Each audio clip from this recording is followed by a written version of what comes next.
موضوع الدرجات والكلية وانا جايب بالظبط. قد ايه والكلام ده كله. الGPA والكان GPA والقصص دي. صدقني هو ده ما بيتبصلوش كتير قوي في اي انترفيو في في أي مكان حتة برا بنتكلم. مصر. بالظبط. بصلوش يعني، ده اخر حاجة ممكن الناس تبص عليه خالص. طب ايه اهم حاجة الناس بتبص عليها؟ الناس بتبص على الشخص نفسه، على البيرسوناليتي. What the next؟ واحدة من أهم التساؤلات اللي احنا بنسألها لنفسنا وانس ان احنا دخلنا كلية الطب، يا ترى هنعمل ايه بعد ما نخلص؟ علشان كده قررت ان احنا نستضيف قامات علمية كبيرة يفيدونا بخبراتهم وتجاربهم الشخصية. يشرفنا النهاردة ان احنا نستقبل الأستاذ الدكتور أسامة صالح، أخصائي جراحة العظام والمفاصل وإصابات الملاعب، علشان يجاوب لنا على السؤال ده. بس في الأول أحب أقول ان احنا خدناه من المؤتمر اللي كان جاي فيه مؤقتا لمصر، فبجد أنا مبسوط جدا بوجود حضرتك وان أنا بقابل حضرتك النهاردة واستغليناك النهاردة. فالحمد لله على السلامة ونورتنا هنا في مصر يا دكتور. اهلا وسهلا بيك يا ابراهيم، والله يسلمك، واهلا وسهلا بكل الناس اللي بيتابعوك. الله يخليك يا دكتور. طيب مبدئيا كده قبل ما ندخل في تفاصيل اللقاء بتاعنا بشكل مبسط كده، حضرتك جاي مجرد يومين وتسافر على طول علشان تحضر مؤتمر، ممكن حضرتك ببساطة كده توضح لنا المؤتمر ده عن ايه وايه الأهمية اصلا ان حضرتك ممكن تسيب شغلك وتسيب حياتك المهنية علشان تيجي تحضر مؤتمر يومين وتسافر تاني؟ المؤتمر ده هو المؤتمر الدولي بتاع جمعية جراحة المناظير المصرية، وده مؤتمر سنوي كبير جدا ومن أكبر المؤتمرات اللي في منطقة الشرق الأوسط كلها اللي متخصصة في جراحة المناظير والإصابات الرياضية. أنا جاي مدعو في المؤتمر، وعادة بكون موجود فيه كل سنة كمتحدث كسبيكر في المؤتمر، وبعمل بعض الورك شوبس أثناء المؤتمر برضو لتدريب شباب الأطباء.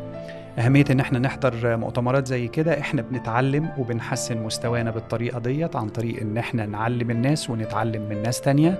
فالمؤتمرات العلمية أو المؤتمرات الطبية ديت هي أحسن فرصة إن احنا نشوف الناس بتشتغل في نفس المجال بتاعنا، نتبادل الخبرات معاهم، نتعلم حاجات جديدة، وفي نفس الوقت نعلم الناس اللي أصغر مننا حاجات تفرق معاهم في شغلهم في الكارير بتاعهم. طيب حضرتك يا دكتور دايما بنسمع ان طالما انت لسه في الاكاديميك ييرز ان لا ما تحضرش مؤتمرات، ركز في الدراسه اولى، مش هتستفيد حاجه.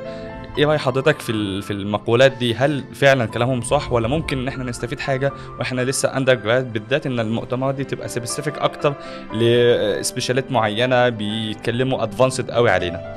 هو ده كلام جميل قوي. هو لو انت بتتكلم على استفادة علمية من المؤتمر لحد اندر جراديويت، يعني I don't think ان هو هيستفاد كتير قوي من المؤتمر كتحصيل علمي، انما هيستفاد منه على في حاجات تانية كتير جدا برضو لا تقل اهمية عن الاستفادة العلمية.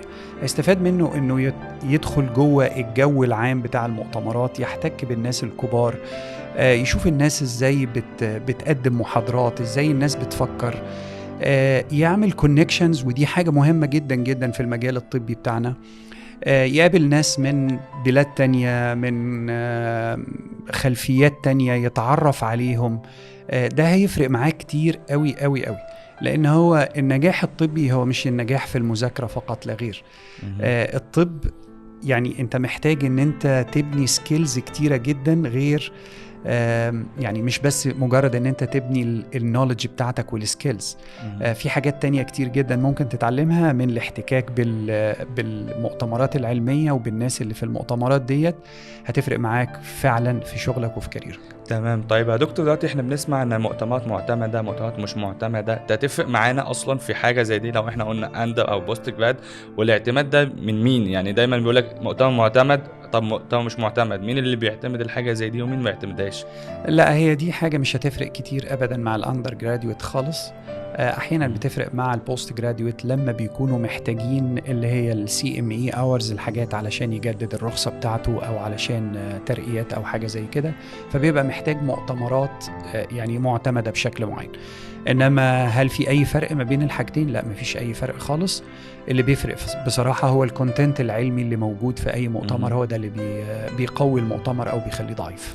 طيب خلينا حضرتك نسأل سؤال. طيب أنا كطالب لسه أندر جراد ممكن أدور على المؤتمرات دي منين وألاقيها فين علشان أستفيد من الاستفادة اللي ممكن نكتسبها زي ما حضرتك قلت في البداية؟ بص، هو لو أنت في السنين الأخيرة من كلية الطب أو في سنين الامتياز وخلاص قررت أن أنت هتاخد سبيشاليتي معينة في الطب، ممكن تدور على المؤتمرات اللي مرتبطه بالسبيشاليتي. يعني ليتس سي مثلا انت اوكي نويت ان انت تعمل اورثوبيديك، فممكن تدور على المؤتمرات اللي في مجال الاورثوبيديك سيرجري. وزي ما قلت لك الاستفاده اللي انت ممكن تستفيدها اكتر حاجه هي الكونكشنز، ان انت تعرف ناس جديده، ان انت تعرف ناس من بلاد تانية، ان انت تقابل ناس، ان انت تكون موجود في وسط المجال العلمي ده او الاتموسفير ده. الكونكشنز شيء مهم جدا جدا في الطب، وده ممكن نتكلم عليه باستفاضة، لان هو ان انت عشان تروح مكان او علشان تاخد جوب في حتة او حاجة، بقت اهم حاجة دلوقتي للناس اللي بتدور على كانديديت للاماكن ديت، هو ان يكون عارفك او ان يكون في ريكومنديشن عليك بالظبط. فبرضو ده ممكن يكون مجال ان انت يعني تفتح لنفسك فرص بالشكل ده. ممكن. طيب خلينا معلش كده نرجع بالزمن ورا شويه. انا شخصيا اتشرفت بحضرتك واعرف حضرتك، لكن المتابعين عاوزين يعرفوا اكتر عن الدكتور اسامه صالح. مين هو الدكتور اسامه صالح؟ اوكي، انا اسامه صالح، انا استشاري جراحه عظام، بشتغل حاليا في مستشفى متخصصه في جراحه العظام في دبي. الباك جراوند بتاعتي، انا اتخرجت من هنا من كليه الطب في مصر، عملت البيزك تريننج بتاعي كله في مصر ال5 سنين اللي هم الريزيدنسي. خلصت فيهم زمالة مصرية الأول، وخلصت ماجستير جراحة عظام، بعدين بعد كده سجلت دكتوراه، وبعدها بكام سنة خلصت دكتوراه جراحة العظام من هنا. بعدين عملت MRCS، لأن أنا كان في بلان إن أنا أروح UK في الوقت ده. وبعدين بعد كده عملت بورد عربي في جراحة العظام، وبعدين عملت زمالة في جراحة العظام في جراحة الركبة في سنتر كبير قوي في دبي. ومنه رحت على كندا، عملت كلينيكال فيلوشيب في جراحة الكتف شولدر سيرجري، وبعدين بعد فترة في كندا رجعت تاني دبي. ودلوقتي أنا مستقر في دبي. ما شاء الله، قصة بجد يعني رهيبة، وقصة يعني ايه انتقالات كتير في مجال العلم. يعني أنا شخصيا ما قابلتش حد زي حضرتك كده انتقل كتير من مرحلة لمرحلة، وذاكر تراك لتراك تاني، وفي الآخر علشان يتخصص في حاجة الكومبيتيشن فيها رهيبة. فبجد يعني أنا حابب لحضرتك شابوه بجد يا دكتور. خلينا يعني من النقطة دي نسأل حضرتك سؤال. حضرتك قلت دلوقتي انك انت يعني خدت التخصصات والتراكس بعد ما انت خدت البيزك ساينس هنا في مصر في الاورثوبيديك، حضرت الماستر وكده حضرت الMD، صح كده؟ وبعد كده انتقلت منها انك انت تشوف الويز التانية والتراكس التانية بره مصر. دايما هنا بنسمع في النقطة دي إشاعة اللي هي يا ترى اخد التخصص هنا في مصر الاول ولا لا اسافر وبعد كده اخد التخصص هناك؟ هيفرق في ايه؟ بالذات تحت المسمى اللي هو لازم فريش جراد علشان الاقي الاوبورتيونيتيز واسعه عندي بره مصر. يرد حضرتك على النقطتين دول. حلو قوي، ده موضوع مهم جدا. انا بس عاوز اديك هنت صغير جدا. انا راجل كبير شويه في السن، فانا كنت في الايرا بتاعه ان ما كانش فيه كميه المعلومات وكميه الانفورميشنز اللي موجوده دي كلها. احنا كنا في وقت كان لسه الموبايل ده حاجه لسه اللي هو بزراير، ما كانش فيه انترنت مع كل واحد فينا، ما كانش فيه السوشيال ميديا، ما كانش فيه الكونكشنز الرهيب اللي ما بين الناس ده. فكميه المعلومات اللي كانت متاحه لينا وقتها ما كانتش زي اللي متاحه ليكوا حاليا. فنرجع للسؤال بتاع اطلع بدري ولا اطلع متاخر. انا لو رجع بيا الزمن وكنت في الوقت اللي انا موجود فيه حاليا دلوقتي، انا هطلع بدري مش هطلع متاخر. مع كل التقدير طبعا، التخصص ولا بعد؟ مع كل التقدير للتخصص في مصر هنا والنيابه والريزيدنسي والكلام ده كله، بس انا لو رجع بيا الوقت وكان عندي الفرصه ان انا اطلع بعد الكليه مباشره هطلع بعد الكليه مباشره. طيب مفيش فرصه ان انا اطلع بعد الكليه مباشره او يعني بعد الامتياز مباشره، انا ممكن اعمل بيزك تريننج بتاعي هنا في مصر 3 سنين 5 سنين، اتعلم كويس جراحه عظام على قد ما اقدر طبعا، على قد الفرص المتاحه ليا.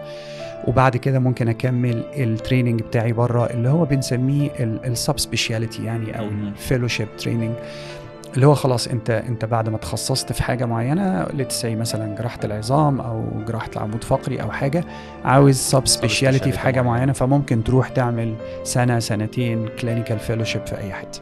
اوكي تمام. طيب حضرتك دلوقتي هل مع السن كل ما الواحد يتقدم في السن في التخصص، سواء ان هو واخد تخصص او جاست لسه GP، هل بيفرق معاه في opportunities دلوقتي ان هو يلاقيها بره مصر، ولا هو لا هم يعتمدوا كسي في كويس خلاص انت مش هيفرق معاهم الايدج في اي رينج بالظبط؟ لا، هي الحقيقة ان كل ما السن كان صغير كل ما الفرص بتكون احسن شوية.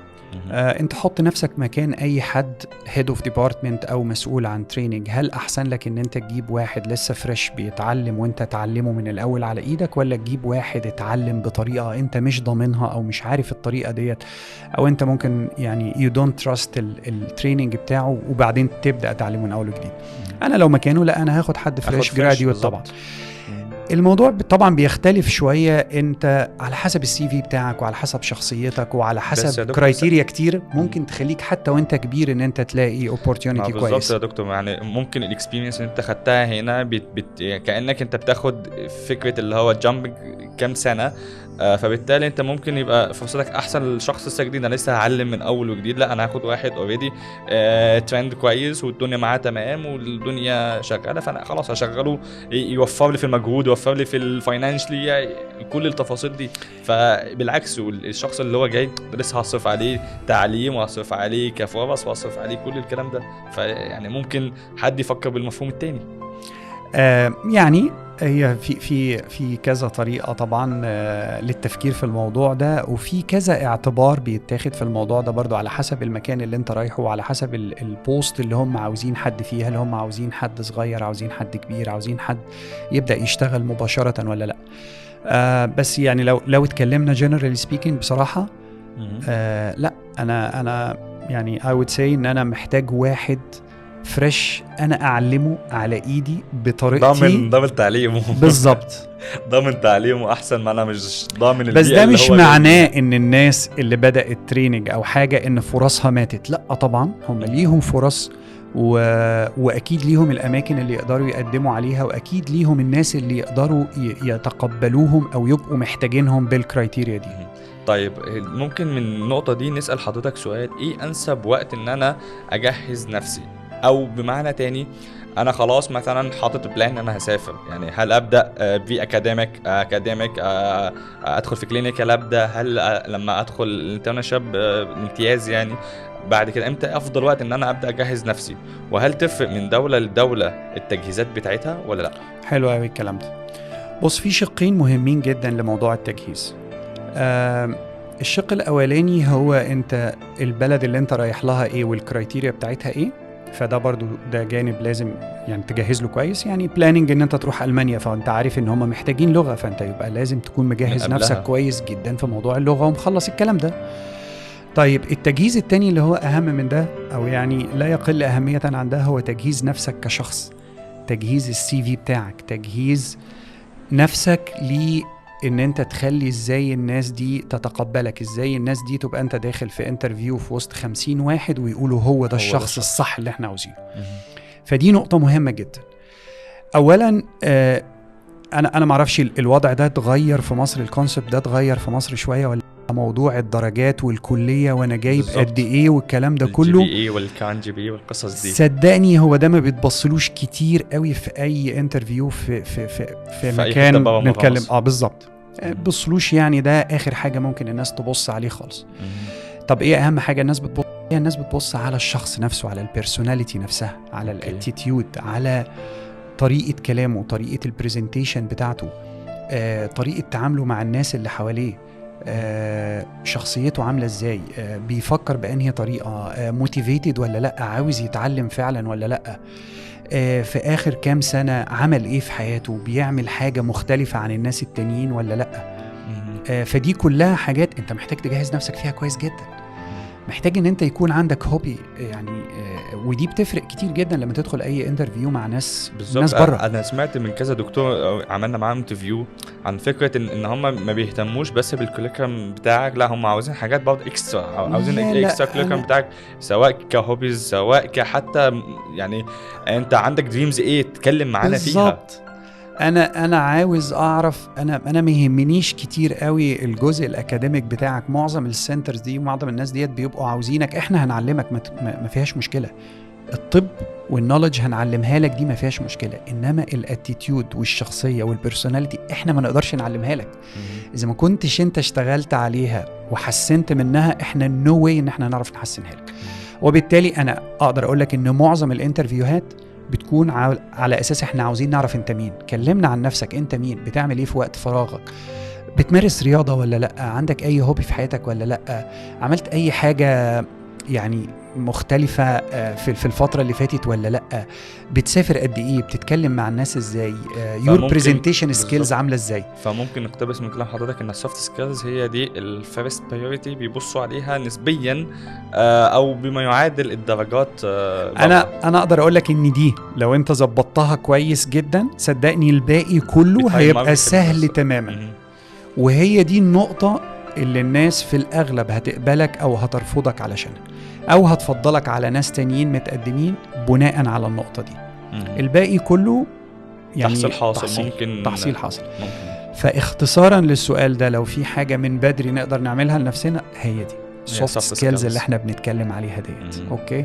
إن أنت محتاج تاني حاجة برضو، في ناس كتير بتغفل الموضوع ده،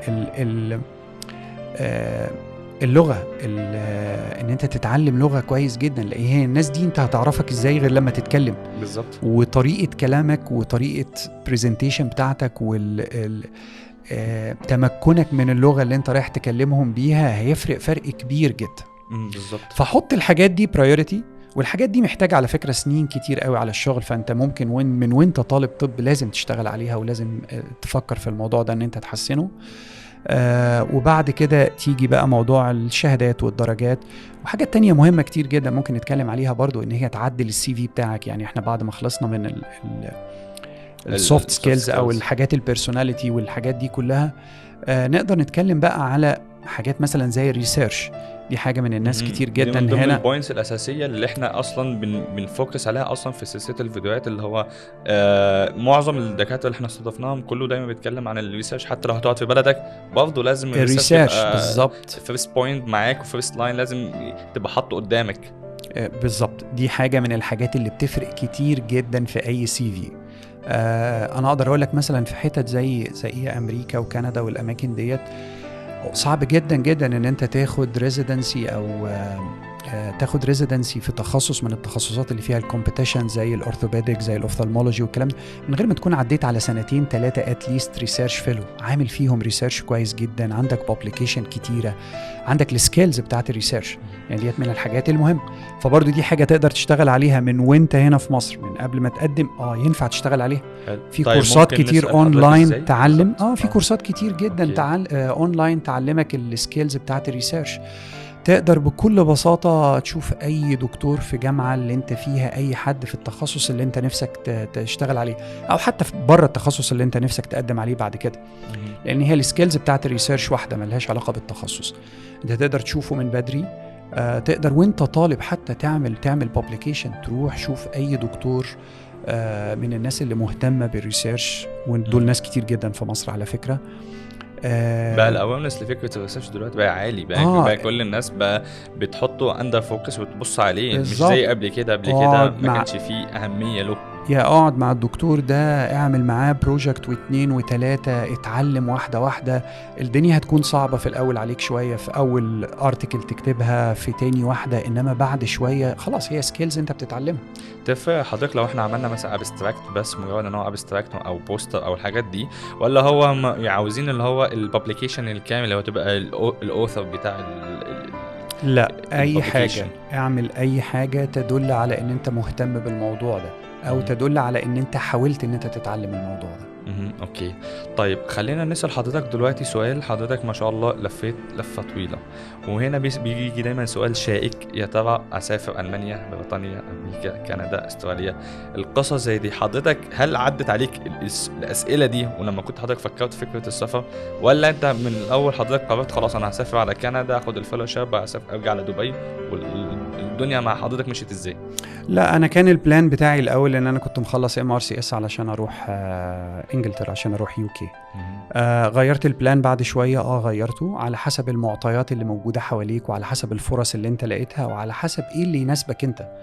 انا في وقت من الاوقات لما جيت اروح يعني UK، لا كان الوضع هناك صعب. يعني انا كنت وقتها متجوز، عندي طفله، فكان العيشه هناك بالنسبه لي صعب. الحاجة التانية ان الفرص اللي انا لقيتها هناك برضو ما كانتش فرص مناسبة لي.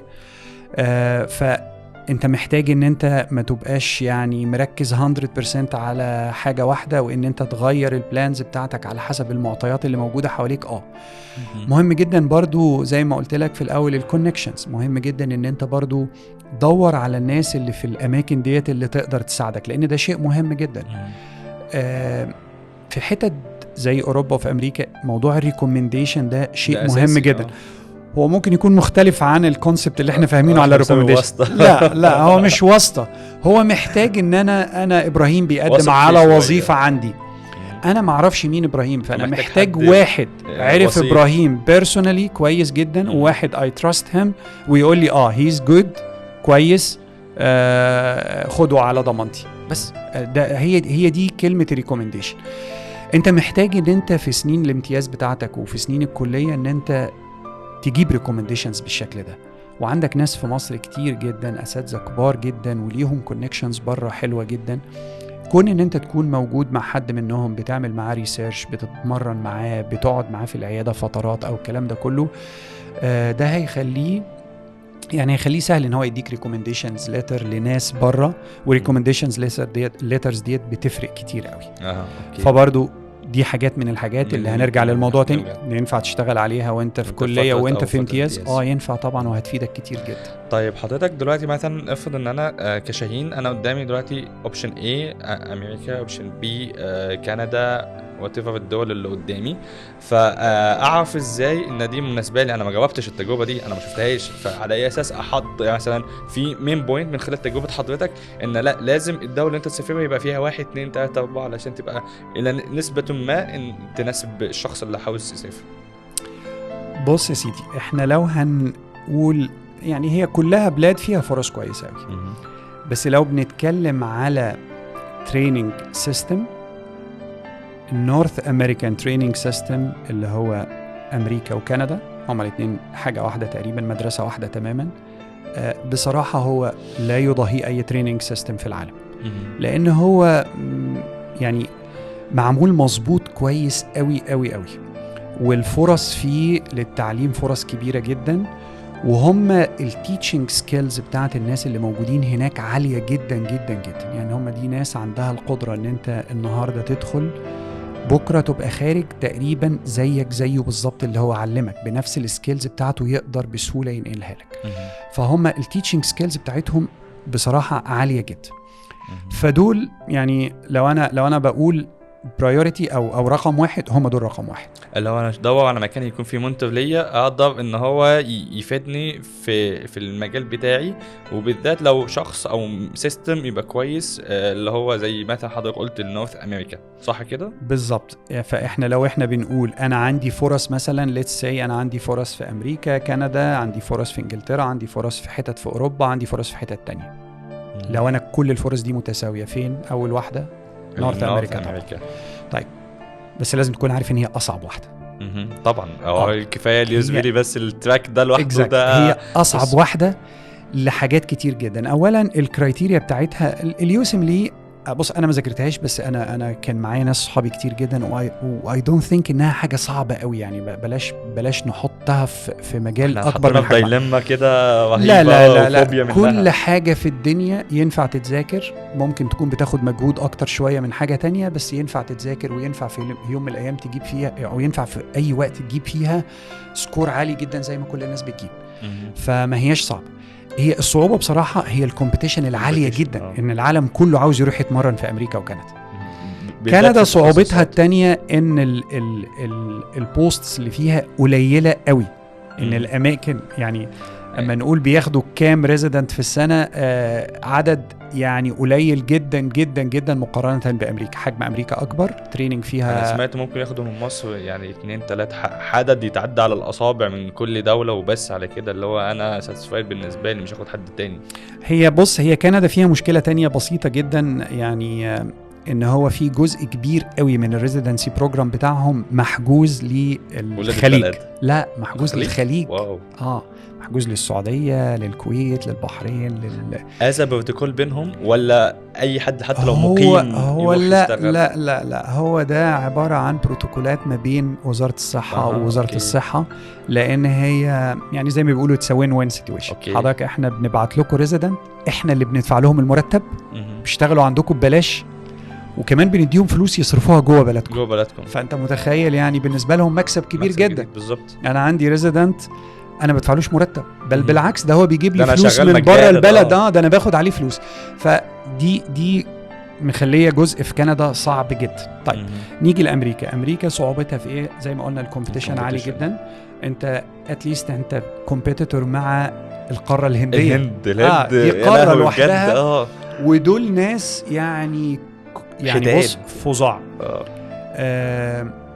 سكتها ايه؟ سكتها طبعا يعني لا ننكر ابدا الكونكشنز، ان انت تكون عارف حد، ولا ننكر ان انت لو انت بتدور على حاجه اورثوبيديك، بتدور على حاجه اوفثالمولوجي، نيورو سيرجري، حاجات كده، محتاج ان انت اتليست هتقعد لك 2-3 بتعمل ريسيرش في مكان محترم علشان تقدر تقدم على ريزيدنسي. فده الصعوبه بتاعت امريكا. قلنا هي رقم 1 بصراحه، انما هي اصعب حاجه. طيب نيجي لاوروبا.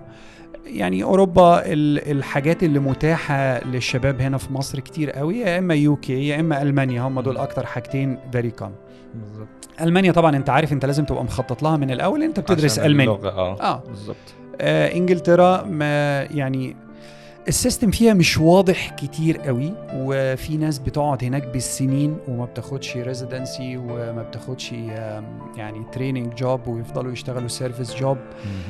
فالدنيا فيها مش واضحه قوي. مش نفس الريفلكت اللي جاي لنا من هناك، اللي هو كندا ده سكند تشويس. لو انت مش متاح ليك انك انت تسافر امريكا، يبقى خلاص انت على طول حضر بلاب او MRCP MRCS whatever السبيشال اللي انت عاوز تاخد فيه، وهتروح تشتغل على طول هناك. يلا بينا. ما هو انا قصدي هتروح تشتغل هناك ايه؟ هي دي الفكره. أوكي. كلها انا محتاج ان انا اروح مكان اخد فيه تريننج جوب، بحيث ان انا بعد 5 سنين ابقى خلصت الريزيدنسي بتاعتي، بقدم على الاكزيت اكزام، بعدها بكون خلاص بقيت كونسلتنت. فالسيكونس ده موجود في UK في كل السيستم؟ لا، مش موجود في كل السيستم. يعني الناس اللي بتروح دول كل 10 مش 10 ابدا بياخدوا تريننج جوب. معظمهم ناس بتاخد حاجات وظايف كده اللي هي يفضل فيها طول عمره، اللي احنا مثلا في مصر ممكن نقول شغل البرايفت اللي شغاله بالزبط. انت لوحدك كده مستقل من الصحه، مالكش اي ترقيات، فبالتالي انت مسماك حكوميا او اوفيشلي انت مالكش مسمى، انت مجرد طبيب ممارس عام بالنسبه لهم. حتى لو انت دي انت محتاج تسال برضو فيها كتير جدا حد من جوه السيستم في UK. الحاجة الأخيرة في موضوع UK برضو مشكلتها كلها البيمنت. السالاريز هناك ما هياش حاجة مش يعني واو، مش مغرية ان انا اسافر وادفع يعني فيها. في ناس فعلا بتلاقي صعوبة جدا في الحياة، يعني لو هو عنده أسرة ولا حاجة بالمرتبات بتاعتهم. دي نقطة لازم برضو تحطها في الاعتبار. طيب حضرتك دلوقتي انت سافرت كندا في البداية، بعد طبعا ما قعدت فترة في دبي او في الامارات. طيب ليه الانتقالة دي؟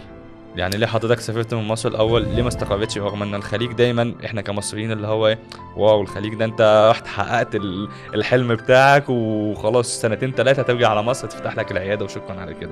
لا بص، هو انا كان موضوع ان انا اروح كندا ده كان حاجة انا بلاننج ليها من قبل ما اروح الخليج. بحضر لها يعني في وقت طويل جدا، وحاجة انا كنت عاوزها عشان الكارير بتاعي. يعني انا كنت محتاج ان انا اخد شهادة واعمل تريننج كويس جدا في حاجة انا حابب ان انا اشتغلها. فانا قعدت فترة بدور على كلينيكال فيلوشيب في كندا وفي امريكا لحد ما جات الفرصة. فرحت كندا. الحمد لله اتعلمت كويس جدا هناك، وزي ما قلت لك هم من اكتر المميزات اللي بتميزهم هناك جدا هي قدرتهم على التعليم. هم شاطرين جدا في التعليم. بعد ما اتعلمت كان قدامي الفرصة ان انا اكمل كمان 1 أو 2 فيلوشيب، وبعدين اقدم على وظيفة بيرمننت جوب في كندا. وبرضو دي حاجة مش سهلة على فكرة. لان عدد الوظائف اللي بينزل قليل، ما هوش Limited. عدد كبير خالص. بالظبط ده اللي او سمعته. ان انا ارجع الخليج في المكان اللي انا كنت يعني خلاص اتعودت عليه واشتغلت فيه. مهم. فكان القرار بالنسبه لي برضو بيدخل فيه عوامل كتير جدا زي ما قلت لك، مش موضوع مش الشغل موضوع بس، الشغل. انت بيدخل اسرتك في الموضوع. مهم. انت عندك ولاد حابب ان بالظبط. هم يتربوا هناك ولا تربية لا. معينة وشكل بالظبط. معين. فهو كان القرار بالنسبه لي سهل جدا، ان انا عملت اللي انا عاوزه، اتعلمت، خدت الشهاده اللي انا عاوزها، خلاص ارجع تاني. فرجعت. طيب حضرتك ما فكرتش ان مثلا في كندا ممكن بعد 2-3 لو تاخد الجنسية الكندية وبالتالي انت مسماك اتغير من مجرد مسمى عربي الى انت خبير اجنبي، او القصص اللماعة دي اللي احنا دايما بنحب ان احنا نبص لها؟ الكلام ده مش حقيقي خالص يا ابراهيم. ايه ده؟ يعني انت الجنسية لا، او ده ما الكلام ده يفرقش عمره معاك؟ ما هيضيف لك حاجه خالص. اللي بيضيف لك هو يعني السي في بتاعك. اللي بيضيف لك هو الريبيتيشن بتاعتك، النوليدج اللي انت اتعلمتها، السكيلز بتاعتك، كل الحاجات ديت هي اللي بتفرق معاك صدقني. مش موضوع علشان انت معاك باسبور او انت دكتور جاي من اوروبا ولا امريكا. لا، سمعنا الكلام اشاعات من النوعيه دي ان انت لا، وانس ان الكلام انت ده جاي مش من حقيقي. اوروبا فانت خلاص مسماك بيختلف تماما، من مجرد طبيب عربي الى انك انت طبيب خبير او مسموم خبير اجنبي. فبالتالي كانكم او السالري يعني بيختلف في التعامل، بيختلف في الاسلوب المعامله، حتى في كل حاجه. الكلام ده للاسف برضه كله اشاعات. ده مش اشاعات بس، الكلام ده ما هوش حقيقي بنسبه 100%. انا اقدر اضرب لك مثال بسيط جدا. انا في نفس المكان اللي انا فيه، في نفس البلد اللي انا فيها، انا بقبض وبكسب احسن بكتير جدا من دكاتره نيتيف يوروبيان، نيتيف امريكان، عادي خالص. فهم ما اعتمدوش على فكره الجاي منين قد ما الاكسبيرينس بتاعتك اخبارها ايه، صح كده؟ في الاخر لا يصح الا الصحيح. صدقني هو مش هيتبقى ليك كدكتور غير النولج بتاعتك، السكيلز، الريبيتيشن اللي انت بتعملها. هو ده اللي بيبقى في الاخر. فهو ده اللي انت محتاج تشتغل عليه. صدقني انت لو دكتور ضعيف ومعاك باسبور من بلد بره، عمر الباسبور ده ما هيشفع لك ابدا. بالظبط. ولا عمر الجنسيه ديت هتشفع لك ان انت مستواك الطبي او مستواك العلمي او مستواك المهني ضعيف. بس ممكن يكون سببت ركز شويه يعني وجهة نظري ركز تماما على في التعليم، في النولج اخبارها ايه الاول، ان انت تنفست في نفسك، في السكيلز بتاعتك، في السي في بتاعك، في النولج، زي ما قلنا كل حاجة اللي هي مهمة للدكتور كدكتور. طيب خلينا معلش تاني نرجع مع حضرتك قبل الطب. وانس انت حضرتك خلصت الثانوية العامة وقررت يلا ندخل كليات، حضرتك يعني انت اللي اخترت بمحض ارادتك كلية الطب، ولا دايما زي ما احنا نسمع ابننا يا دكتور يا مهندس وشكرا على كده؟ ولو حضرتك اخترت الطب ليه؟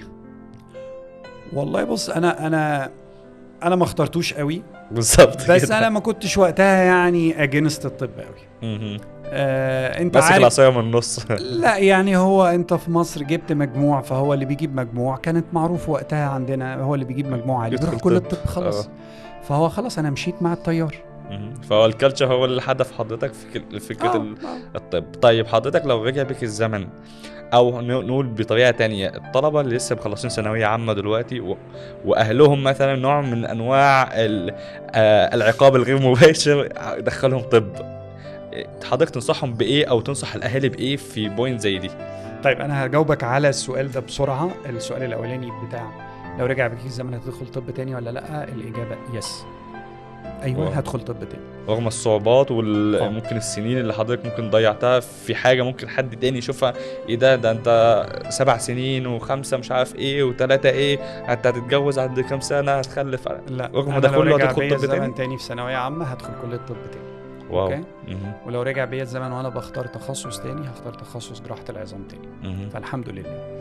طيب الناس بتوع ثانويه عامه وبتوع الدرجات، ادرس طب ولا ما ادرسش طب؟ السؤال ده هو ده السؤال الشهير بتاع كل سنه بالنسبه لي في شهر 8. انت عارف السيزون يعني. ادرس طب لو انت رقم 1 بتحب الطب كويس قوي، لو انت فعلا ده واحد من احلامك ان انت تبقى دكتور، وعلشان تعرف المعلومة ديت أنا أنصحك إن أنت ممكن في ثانوية عامة أو بعد حتى ما تخلص ثانوية عامة روح شوف أي واحد قريبك صاحبك جارك دكتور، اقعد معاه شوية، احضر معاه مرة كده في العيادة، روح معاه مرة المستشفى، روح اقعد كده اتفرج على الجو العام بتاع الطب، شوف ده حاجة بتحبها ولا لا. أنا مثلا في دبي في الفترة بتاعت يعني الصيف شويه ده بيجي لي طلبه كتير جدا من مدارس في دبي في الهاي سكول. على فكره دي الفيزا اللي عندنا في الخليج، يعني انا حضرتك من البحرين اللي هو كلهم بيبقى زي فكره الاديوكيشن اويرنس عن البوست جراد بالنسبه لهم اللي هو الثانويه العامه الهاي سكول. كانوا بيجيبوا لنا مثلا دكاتره مهندسين صنايعيه مش عارف ايه يقعدوا يتكلموا معانا، وبيبقوا فرق السن مش كبير قوي برضه، علشان فكره اللي هو لا ده شخص كان يوم من الايام فرق السنين بس سنه ولا اتنين كان قبلك في المجال ده. فاعتقد ان الحاجه زي دي في مصر مش موجوده. هو فكره انت ثالثه ثانوي اقفل على نفسك الباب، ادخل ذاكر، ادخل جيب نتيجه، ادخل طب، شكرا على كده. انا دي حاجه من الحاجات اللي بنصح بيها الناس فعلا. وانت في ثانويه عامه خلاص انت ناوي تدخل طب، روح يعني مش يعني روح اقعد لك يومين 3 اسبوع، شوف اي حد في المجال ده وحاول تحتك بالاتموسفير ده وشوف ده مناسب ليك ولا لا. ده رقم 1. رقم 2 يعني قلنا رقم 1 ان انت لازم تكون حابب الموضوع ده قوي. ليه بقى حابب الموضوع ده قوي؟ عشان السبب رقم 2. السبب رقم 2 ان انت لازم تكون عارف ان هو مشوار طويل قوي، مشوار صعب جدا بالزبط. مش سهل، مش هنضحك على الناس ونقول لهم لا ده طب سهل لا لا لا، المشوار طويل وصعب. فلو النقطتين دول خلاص انت عارفهم كويس، انت حبيت الموضوع، جو اهيد طبعا بدون ما تفكر.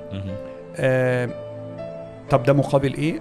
لا هو في مقابل كتير بصراحة. انا يعني في يوم من الايام لما ربنا يكرمك ان شاء الله وتبقى دكتور وخلاص بقيت يعني واقف على ارض ثابتة بتعالج الناس كلام من ده كله، صدقني رسالة واحدة من مريض تجيلك في يوم ان انت بيقولك شكرا، ان انت فعلا غيرت حاجة في حياتي او ان انا حسنت لي حاجة، صدقني دي بالدنيا كلها وهتمحي كل السنين اللي انت تعبتها. بالظبط. حضرتك انا فاكر ان انا كنت في سنة تانية طب ونزلت مع حد في الطوارئ، انا ما كنتش بعمل اي حاجة غير ان انا واقف جنبه بس. فكان جاي حالة في غيبوبة في كوما، فهي فاقت كده شافتني قدامها بس ما عملتش اي حاجة، فشافت لابس ابيض وكده وبلطو وبتاع، فبتقول لي انت دكتور. فطبعا الايجو بتاعنا اللي هو سنه تانية وشاف، قلت لها فقعدت تدعي لي دعاوي. يعني انا ما افتكرش ان والدتي ممكن دعيت لي لحاجه زي دي. فبجد القيمه الانسانيه والمعنى الفعلي لكليه الطب مش هتحس بيه حضرتك لما تتخالط مع البيشنتس وتشوف قد ايه ان التاثير بتاعك فعلا واضح فيهم، لدرجه انهم ممكن يدعوا لك من غير اي سبب، من غير اي مبرر. كلمه شكر مثلا ممكن ما تلاقيش في مجالات كتير جدا، لكن في المجال الطبي المجال الانساني يعني انا بعتبره كده الوحيد ان انت بتاخد له مقابل مدى الحياة. خلاص انت بتمس الناس في اغلى حاجة بالنسبة عندهم. لهم اللي هي صحتهم بالزبط. انت بتفرق معاهم في اغلى حاجة عندهم اللي هي الصحة. الحاجة التانية اللي مهمة قوي برضو عشان دي ناس كتير قوي بتتكلم فيها، موضوع الفلوس والماديات والكلام ده كله بتاع. بص الطب يعني هيخليك تعيش مستور كويس، ولو انت دكتور شاطر فعلا هتكسب كويس جدا وتبقى عايش عيشة محترمة. ده حقيقي، مش هنضحك على الناس ونقول ان الطب ما بيكسبش فلوس، لا ممكن تكون بتتأخر شوية، انما لو انت فعلا عملت كل حاجة صح، اشتغلت على نفسك صح، ربنا ما بيضيعش تعب حد. في الاخر هتلاقي مقابل وهتلاقي نفسك عايش مستور عايش كويس. وبعدين موضوع الفلوس ده صدقني هو في الاول والاخر ده موضوع نسبي، وموضوع بيعتمد على الرضا. انت لو معاك 100 مليون وما انتش راضي صدقني عمرك ما هتكون مبسوط. ولو معاك القناعة 100,000 بالظبط القناعة. فهي الموضوع موضوع نسبي شوية، ان انت تكون حاسس ان انت بتعمل حاجة كويسة وبتفرق مع الناس، وفي نفس الوقت برضو بتكسب معقول. فالبالانس ده حلو قوي. فما تقلقوش من موضوع اصل انا الفلوس والكلام ده، لا بعد شوية هتكسب كويس، هتعيش عيشة محترمة. والاهم من ده كله صدقني لو انت حابب الطب انت يعني you will enjoy it. طيب. لان انت بتتعامل في حتة هي أهم حاجة في للناس كلها، اللي هي صحتهم. بالظبط. طب خلينا حضرتك نتكلم في الواقع اللي احنا بنشوفه بنقابله في الجامعات في سنة أولى بالذات، اللي بيدخلوا إن هم مش حابين، هو يا إما نصيب درجات عالية جابوها، يا إما ضغط أهل، يا إما نوع من أنواع أي يكن الأسباب اللي بتخليهم يدخلوا الطب، فهم داخلين مش حابينها. دايما أنا كاتحاد طلبة بقابل في الأورينتيشن دي طلبة سنة أولى بيقولوا لي إيه، أنا مش حابب كلية الطب، أحول من الكلية، لا ما احولش، مش عارف إيه. طيب سؤالين لحضرتك، لو واحد مش حابب الكلية ودخلها غصب، خلاص هو في الأمر الواقع دلوقتي، تنصحه بإيه؟ الحاجة التانية، هل ممكن مع يعني زي تجربة حضرتك كده، قلت إن هو في الأول ما كانتش حب على قد ما هي كانت مجموع عالي لحضرتك دخلت الكلية، فهل ممكن بعد كده في الحياة العملية والبوست جراد الواحد يحب الطب ويحب التخصص؟ أنا شايف إن حضرتك بتقول لو رجع بيك الزمن هتاخد أورثوبيديك وهتدخل طب مرة تانية، معناه إن في شغف وبقى في حب للمجال. بص، انا الموضوع بالنسبه لي فرق يا ابراهيم، انا لا كنت بحب الطب ولا كنت بكره الطب. فاهمني؟ انا في الوقت اللي انا فيه انا ما كنتش بكره الطب. انا ما كنتش بحب الطب وكنت يعني نايم وبحلم طول حياتي ان انا ابقى دكتور، لا ما كنتش كده بصراحه. فاجابه للسؤال بتاع لو انا ما حبيتش الموضوع، لو انا دخلت كليه الطب شهر 2 3 جربت الموضوع وفعلا مش قادر احبه، لا طبعا سيبه على طول. ما ينفعش تكمل في الكارير ده، ما ينفعش تكمل في الشغلانه ديت وانت مش حاببها.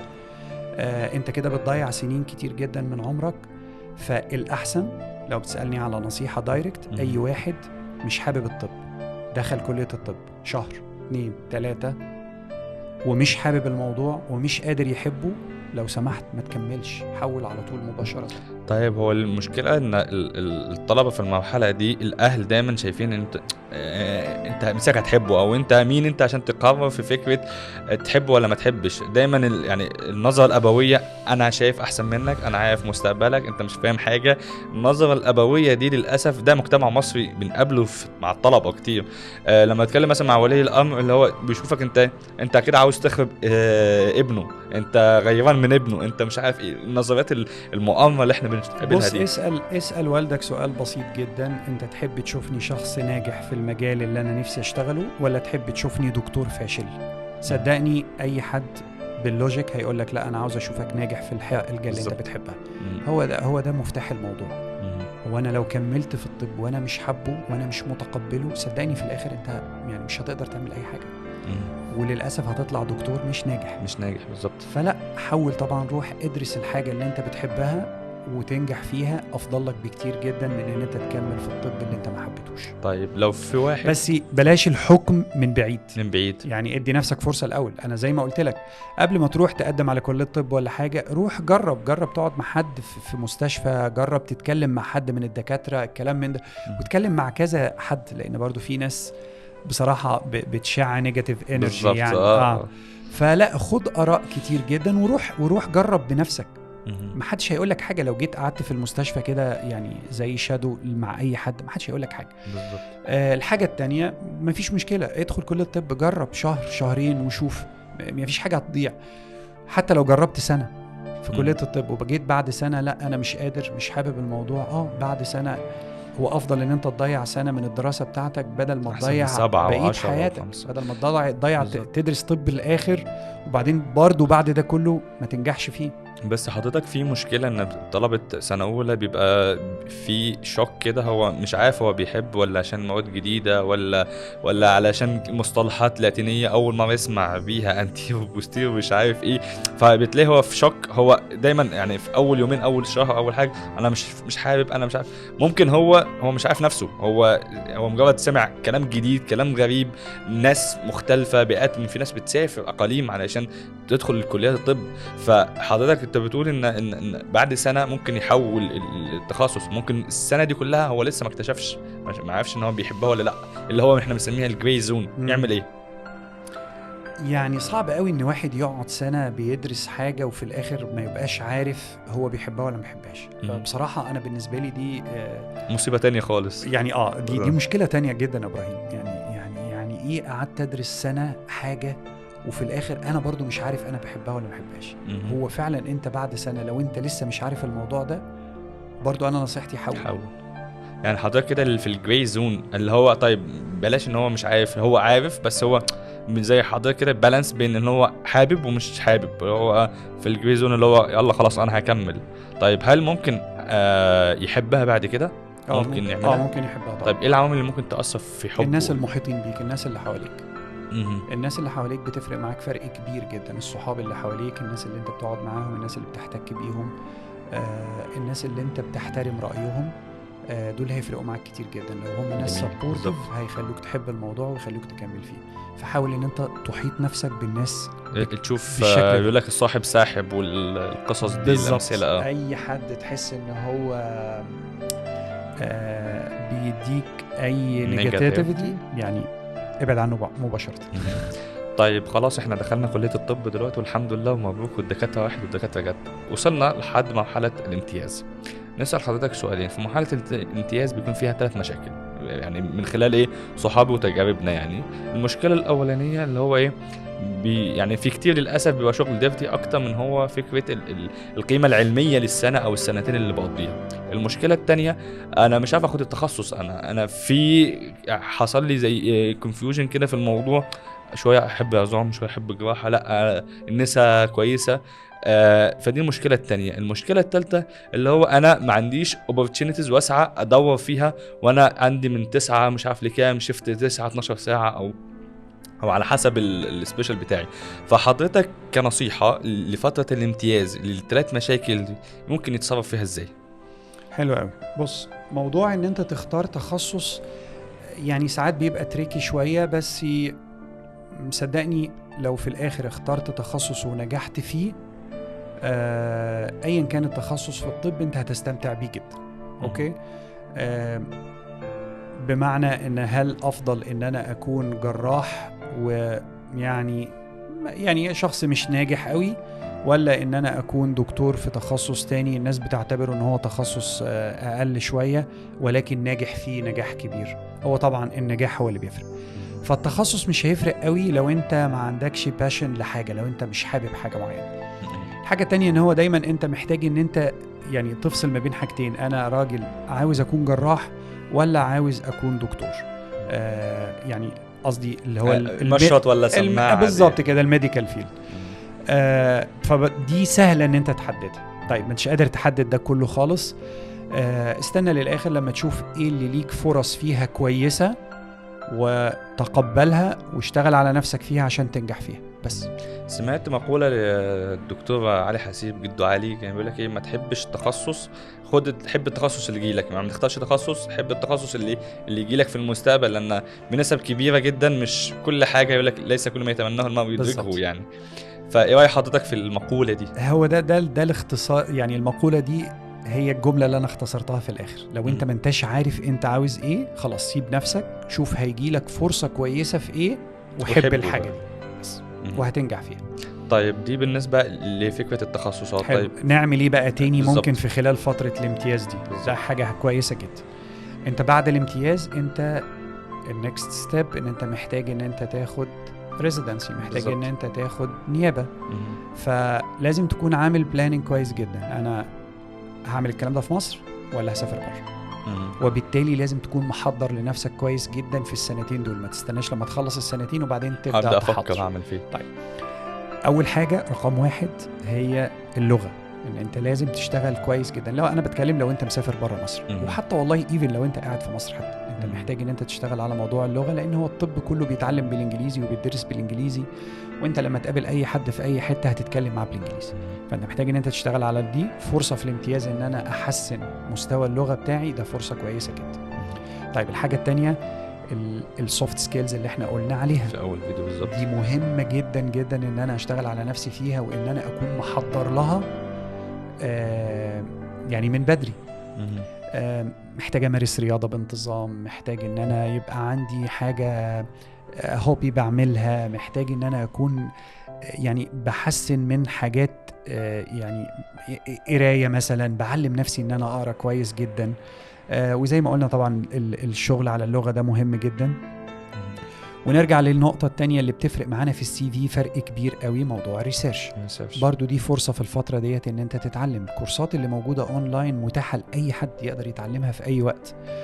دكاترة الناس اللي مهتمة بالريسيرش ماليين مصر كلها من اولها لاخرها، تقدر تشوف اي حد فيهم تحاول تشتغل معاه حاجة زي كده. حاول ان انت توسع النتورك بتاعك يعني مع الدكاترة، بحيث ان انت يوم ما تحتاج ريكومنديشنز تلاقي بدل الريكومنديشن لتر 10 وتلاقيهم من ناس فعلا كلامهم يفرق كتير قوي لما تحط اسمهم في السي في بتاعك. فدي حاجات كلها لازم تعملها في خلال فترة الامتياز بتاعتك. الصبح انت في مستشفى بتتعلم تعلم الحاجات السكيلز اللي مطلوب ان انت تتعلمها في الفترة ديت، ولكن بعد الظهر انت محتاج ان انت تشتغل على السي في بتاعك وتشتغل على نفسك كويس قوي علشان تزود فرصك في ان انت تحصل تريننج بروجرام محترم. تمام. طيب حضرتك دلوقتي في فترة امتياز السنة او السنتين اللي هي موجودة دلوقتي، حضرتك شفت او سمعت ان مثلا كالخليج او الامارات بالذات او كندا ان ممكن حد ياخد فترة الامتياز دي بره ويجي يعادلها مثلا هنا، او ان هو يعتمدوها عندهم بره ويكمل بعد كده التراك بتاعهم سواء في المعادله العربيه او البورد العربي او كندا والقصص دي، ولا بيبقى فتره الامتياز دي لسه انت اندر جراد هنا في مصر فبالتالي مالكش حقيه واهليه انك انت تسافر بره بالنسبه لهم؟ لا، في حتت كتير جدا في العالم بتقبل ان انت تروح تعمل امتياز هناك، تعمل فتره جزء من الامتياز بتاعك هناك يعني افيلبل، وينفع كمان تعمل جزء من التريننج بتاعك من الريزيدنسي بتاعتك برضه في حتت تانية. تقدر تعمل إلكتيف لمدة شهرين لمدة 3. في حتت كتير في كندا بتقبل كده، حتت كتير في أمريكا وفي أوروبا بتقبل كده. طيب حضرتك خلينا نسأل حضرتك بخصوص الأوبورتيونيتي اللي بره اللي ممكن ناخد فيها. احنا بنسمع مصطلحات فيلوشيب، بنسمع إلكتيف، بنسمع أوبزرفرشيب، يعني ايه الفرق بالمصطلحات دي وازاي ممكن نسعى ان احنا ناخد حاجة زي دي؟ طيب الإلكتيف ده يعني عادة بيكون 6 ل 8 أسابيع في خلال فترة الريزيدنسي. بتروح انت مثلا واخد نيابة هنا في مستشفى القصر العيني، بتقدر تعمل من خلال النيابة بتاعتك اللي هي عادة مثلا 3 سنين أو 5 سنين، تقدر تعمل منهم شهر ونص شهرين تعملهم في مكان بره. عادة هو ده بيكون محتاج ترتيب ما بين المكانين، بس هي الحاجة دي يعني متعارف عليها بره، متعارف عليها. طيب ميزتها ايه؟ ميزتها ان انت بتتعرف على سيستم جديد، بتتعرف على ناس جديدة، وبيخلق لك فرص ان انت بعد ما تخلص الريزيدنسي بتاعتك تقدر تقدم على كلينيكال فيلوشيب في المكان ده. ليه؟ لان هم الناس اللي في المكان ده شافوك وعارفينك في خلال الريزيدنسي بتاعتك، حبوك وعجبتهم، اما تيجي تقدم على فيلوشيب عندهم هيقولوا we know him very well فخلاص هناخده. فدي بالنسبة للإلكتيف. observership هي من اسمها، انت بتروح تobserve مكان، بتروح تتفرج، مش مسموح لك ان انت تشتغل، مش مسموح لك ان انت تتعقم الكلام ده كله. ايه ميزتها؟ نفس الكلام، الناس بتتعرف عليك وليها فايدة كبيرة قوي. بمسك العيان في الإلكتيف؟ لا يعني نفس لا في الإلكتيف على حسب المكان بتقدر. في الإلكتيف انت ريزيدنت رايح عندهم هناك، بس طبعا ما بيدوك يعني ما بتاخدش كل الريسبونسابيلتي بتاعة الريزيدنت بتاعهم. انما لا، انت بتبقى انفولفد في معاهم في السيرجري في الكلينيك في الكلام ده كله طبعا. الاوبزرفرشيب بقى لا، الاوبزرفرشيب انت رايح تتفرج بالبلدي كده، انت رايح تقف تشوف الناس دي بتشتغل ازاي، بيكلموا المرضى ازاي، بيتعاملوا ازاي، بيوصلوا لتشخيص ازاي، بيعملوا العمليات ازاي، التيبس اند تريكس بتاعتهم، السكيلز والحاجات دي كلها.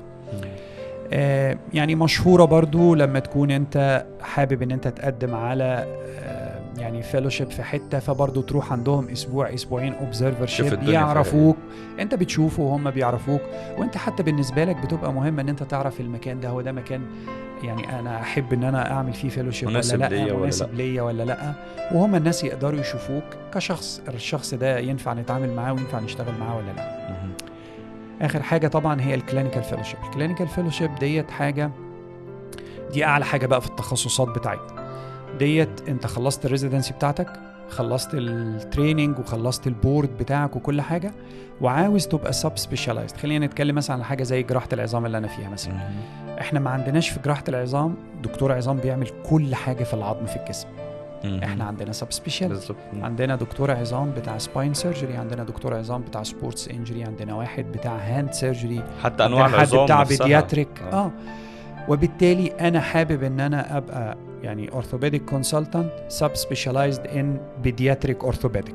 فأنا محتاج إن أنا أروح أعمل fellowship training في البيدياتريك orthopedic. فيلوشيب عاده بتكون كام؟ بتكون سنه.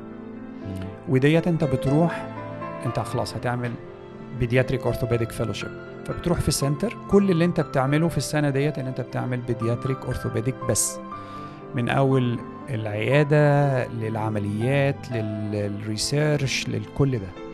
طيب الكلينيكال فيلوشيب انت بتبقى بتشتغل بايدك، ديفينتلي طبعا بتشتغل بايدك، بالعكس انت بقى بتشتغل الحاجات الصعبه، وهم بيبداوا يعلموك من اول يعني ABC في السب سبيشاليتي دي. انت اوريدي بقيت دكتور عظام مثلا، بس محتاج حاجه سب سبيشاليتي، محتاج سب سبيشاليتي دي، فانت بتروح تعمل السنه السب سبيشاليتي دي. طب هي حضرتك دي الاعلى حاجه في التريننج بتاعنا كله. حضرتك ممكن نقول عليها ان هي زي ما بنسميها هنا الدبلومه، ولا الدبلومه حاجه تانية خالص غير الدبلومه؟ اعتقد المتعارف عليها هي انها شهاده اكاديميه، ملهاش اي علاقه جد بالشهاده المهنيه.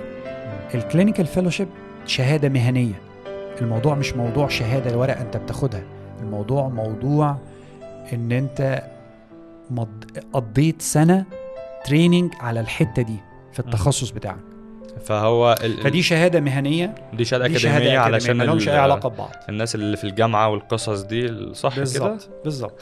تمام. طيب حضرتك أنا مثلا خلصت وحبيت أدور بقى كأوبزرفرشيب أو إلكتيف أو واتيفر الحاجة، أدور فيها فين وإزاي ومنين يعني دايما الحاجات دي مبهمة بالنسبة لنا. إحنا بندرس، إحنا قدامنا الكتاب بنخلص ندخل الامتحان وشكرا على كده. الريسورسز بتاعتنا قليلة. هما طريقتين. الطريقة الصعبة فيهم إن أنت بدور في كندا، ببص على كل الجامعات اللي موجودة، ببص على كل السنترز اللي موجودة، بنزل الإيميلات بتاعتهم، ببعت لهم كلهم إيميلز، وهم لا هم يعرفوني ولا أنا أعرفهم، وببعت لهم السي في بتاعي، وببعت لهم إن أنا يعني I'm interested إن أنا أعمل كده. دي الطريقة الصعبة. بتجيب نتيجة يعني في الأغلب معظم الناس بترد على الإيميلات بصراحة في الأماكن ديت، ولكن معظم الناس يعني هم مش عارفين أنت مين أصلا، فيعني فرص إن أنت تلاقي صعب. الطريقة التانية اللي سهلة الكونكشنز. بالظبط. ان انا فلان عارف فلان هيكلمهولي، الراجل ده خده عندك اوبزرفرشيب اسبوع اسبوعين. وده يرجع لنفس الموضوع بتاعنا. طيب حاول تو بيلد اب كونكشنز. بالظبط. يعني في مقولة سمعتها يقول لك لايف از كونكشن. بالظبط. فعشان تعيش وتتعايش انت لازم you have a connection يعني to do it. طيب حضرتك سؤال، انا اعتبر ان انا دلوقتي خلصت الامتياز بتاعي. معظم 90% من الطلبه اللي هم خلصوا امتياز ما عندهمش سي في اصلا، هو السي في بتاعهم زيرو. يعني لو احنا اعتمدنا بالطريقه الاولانيه ان انا هبعت السي في سواء جوه مصر بره مصر كاوروبا كخليج، هيقبلوني ليه وانا السي في بتاعي ابيض؟ ايه ممكن اعمله؟ السي في بتاعك ما ينفعش يبقى ابيض خالص. السي في بتاعك ينفع يتملي بحاجات كتير جدا. ينفع يتملي وانت طالب في كليه الطب، بان انا رحت قعدت مع الدكتور اكس او واي اسبوع في عيادته، ان انا وانا في الصيف ده بيعتمد حتى لو طبعا الكلام ده دوكيومنتيشن. الكلام ده كله بيفرق جدا طبعا. الكلام ده بيفرق ان انت يعني الناس بتفهم انت مين، بتفهم شخصيتك ايه. ان انا رحت عملت تشاريتي مثلا في مستشفى ايه، عملت كذا. ان انا في اثناء الصيف مثلا سافرت عملت اوبزرفرشيب في الحته الفلانيه. ان انا في سنه من السنين مثلا قعدت اسبوعين اتعلمت اكتب ريسيرش مع دكتور فلاني، وكتبت معاه ارتكل صغيره او كتبت معاه بوستر حتى في مؤتمر. ان انا رحت حضرت مؤتمر عادي خالص وانا طالب في كليه الطب، زي ما قلنا برضو انه ممكن تروح تشوف. فينفع تملى السي في بحاجات ليها قيمه. ينفع.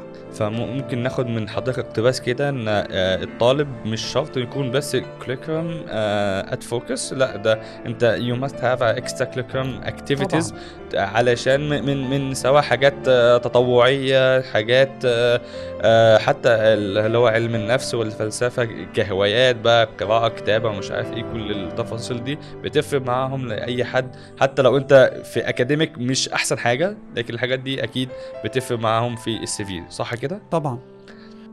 انت ممكن تحط في السي في بتاعك ان انت اشتركت في تنظيم مؤتمر مع ناس، ان انت رحت ووقفت معاهم اثناء تنظيم المؤتمر. انت ممكن تحط في السي في بتاعك ان انت اشتركت مع زمايلك في تنظيم دورة او في تنظيم ندوة في مكان. كل دي حاجات يعتد بيها في السي في لما تيجي تقدم في اماكن. طبعا يعتد بيها، وينفع تعملها وانت طالب. ينفع تعملها وانت طالب. دكتور أسامة، دلوقتي حضرتك ما شاء الله بقالك أكتر من 14 سنة زي ما عندي خلفية في الإمارات. فحضرتك التراك العربي حضرتك مشيته إزاي؟ وإيه أهم البوينتس اللي ممكن ناخدها علشان لو عايزين نمشي نفس التراك بتاع حضرتك؟